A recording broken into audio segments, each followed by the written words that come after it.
Hello, welcome back to Mountain Gym Card Collectibles. Hope you're having a great week so far. So, I know that the big recent sale, of the most expensive sports card ever sold at, $12.9 million is on everyone's minds for the most part. But you have to ask yourself, what is really going on here? Why are we getting all of these, big finance people who, are known for big investments, whether it be on the stock market, maybe a new business, real estate, crypto. Why are they jumping into the realm of sports card collectibles?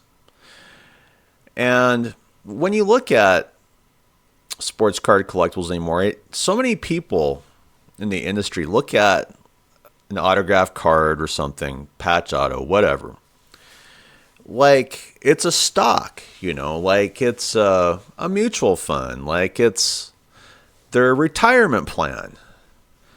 And it doesn't really take a genius to figure out what's happening.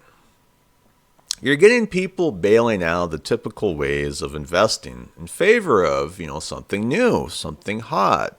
For one reason or another, right now, sports cards, TCG is hot. So we're getting these guys jumping over to make cash. But in my opinion, there's other things at play. And if you've been, reading the news lately, watching the news lately, there's talks of an upcoming Trump recession. In my neighborhood of the country, I live in Montana, I'd say the recession is here. And that's just looking at locally. And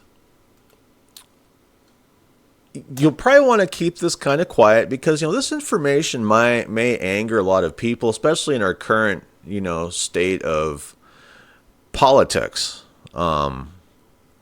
where it seems like truth is being swept away in favor of hyping up a political agenda.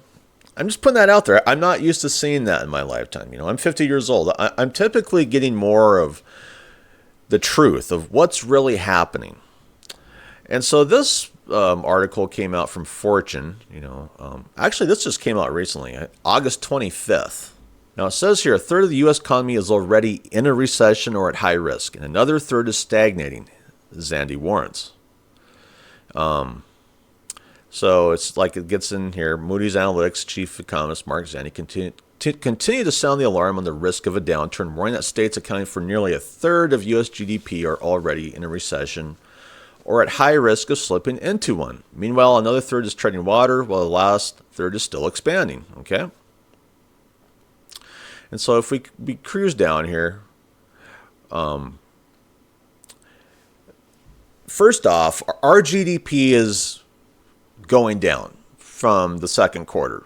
We're either going to hit a GDP when it's released for the third quarter of 2.3, 2.2, 2.1, where it was approximately 3% in the second quarter, which was up from the first quarter, because the first quarter it was way down. I forget what the first quarter of this year was, but the second quarter brought up. But it looks like, as a politician, as a president, as a political party, you always want your GDP to be going up. States with a high recession, high risk. There's 22 of them. It's funny that, where I live, Montana's right up there. Wyoming, Montana, Minnesota, Mississippi, Kansas, Massachusetts, Washington, Georgia, New Hampshire, Maryland, Rhode Island, Illinois, Delaware, Virginia, Oregon, Connecticut, South Dakota, New Jersey, Maine, Iowa, West Virginia, District of Columbia. That's not good. Treading water, there's 13 states: Missouri, Ohio, Hawaii, New Mexico, Alaska, New York, Vermont, Arkansas, California, Tennessee, Nevada, Colorado, and Michigan. And then we have states where the GDP is expanding. 16 states: South Carolina, Idaho, Texas, Oklahoma, North Carolina, Alabama, Kentucky, Florida, Nebraska, Indiana, and Louisiana, North Dakota, Arizona, Pennsylvania, Utah, and Wisconsin. So overall, like it says here, last month of July, payrolls expanded by just 73,000. Okay, so that's not doing very good. All right, it would help if we could, increase our GDP with more factories, but good luck with that. All right. Okay, so yeah, I went over the information, and it's becoming more and more apparent that there's a likely chance that we're going to slip into a recession, unfortunately. But then that brings me to the next part of my episode where I want to talk about all the bad actors rolling on into the realm of sports cards and collectibles in general. And that leads me to a few recent articles. This article comes from thetimes.com, I should say. The finance boys who left their jobs to trade Pokemon cards. The British founders of Card Galaxy are cashing in on an industry where a single card can go for millions. They talk to Chiara Brown, okay? Then we get this 1998 Pikachu Illustrator card that sold for $4 million on eBay. That's a good sale. $4 million, for that card. So this is where we go now to make retirement plans, and where, these guys were formerly, investing on stock markets, this and that. But now the bad actors are flooding into the realm of collectibles where people like me could typically live comfortably and just, kind of do our thing. Now it's really this bending of the knee to these big investors, And that takes us to the next bad actor, I like to call, these big expensive cards, you would expect that, a diehard collector like myself, or, some of these other channels I've seen, or people I know that have really been collecting for a lot of their lives, they would be the ones that own these cards. No. We all know the story about the rare rookie card of Pirates Paul Skeens that fetches $1.11 million at auction, and we all know who the buyer was. Bad actor, Dick's Sporting Goods. Yeah. So, like I said, as these recession fears heighten, as you see more and more people, crashing out of the stock market, you're going to get more and more of these guys. And that brings us to the most expensive sports card ever sold. Or just put $12.9 million on it. And the issue I have with this purchase is it's Kevin O'Leary. Come on, Kevin. Why aren't you investing in all those Shark Tank businesses? Why aren't you investing on the stock market? Why aren't you buying a big chunk of real estate? Why have you decided to put all your money into a one-of-one 2007, 2008 UD, Kobe Bryant, Michael Jordan, Logo Man, autograph card? That's just it. It's a PSA 6. Oh, because all of these normal forms of investing are beginning to crash out. And, I would prefer people to invest in sports cards to an extent than, say, investing over, these private equity firms that go out and, create all this homelessness by jacking up people's rent. You have all these investors behind it, So to an extent, I do agree, but you still have to see it for yourself of the bad actor club taking over sports cards, And maybe it's not happening very quickly, but, when you look at Fanatics for what it is.